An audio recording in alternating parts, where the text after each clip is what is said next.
The October 7 brutal attacks by Hamas on Israel that left 1,400 Jews dead has kept relations between Jews and Palestinians at ill ease since. But in the city that never sleeps, a Palestinian restaurant is bringing them together under one roof to enjoy their meals. VOA's Johnny Fernandez reports from New York City. A yacht restaurant in the East Village is Manhattan's latest hotspot.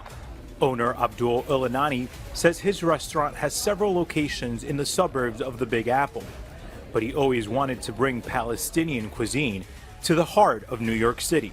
I felt like there was a need for that because there wasn't many.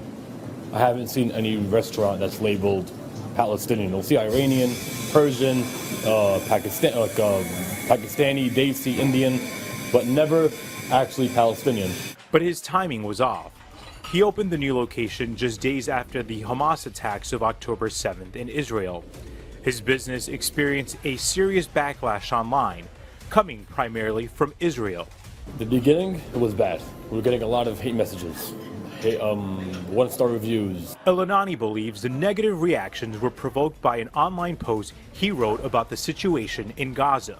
I just posted about how all these mothers are losing their children. I'm a brand new father. We just had a baby October 20, and I just can't imagine for a single second losing my baby now. Help came from where Ilanani least expected it. Some members of the Jewish community stepped up to support the restaurant. Yes, I'm Jewish. Yep, I'm Ashkenazi and Sephardic. My mom is a Jew from Libya, and my dad is Ashkenazi from Eastern Europe. New York City pediatrician Michael Harris is a frequent customer.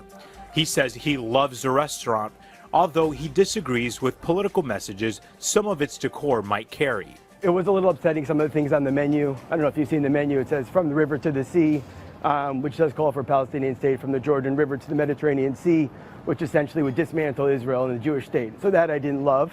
Despite that, he says he wants to live in harmony with his neighbors. I think coexistence, I think dialogue, I think accepting the other, and I think just recognizing the legitimate rights of both sides to their own country and state. Ilanani says the decor and many words are left for interpretation.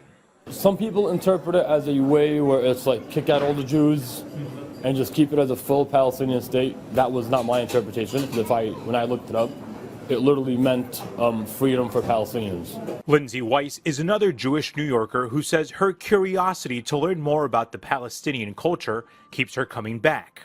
Coming into a Palestinian restaurant, a Palestinian space, and enjoying Palestinian food and culture gets us closer to imagining what that multicultural, peaceful place might look like. She believes Jewish and Palestinian groups have more similarities than differences, and food is the one element bringing both groups together. Food is really important, so I think coming from that place of common ground and exchanging our cultures and putting them in conversation with each other and realizing that, again, we have so much more in common than we have different, and our goals are actually much more in common than they are different. In a time when peaceful relations seem hard to imagine, this restaurant is showing how two communities can coexist and work together. Johnny Fernandez, VOA News, New York.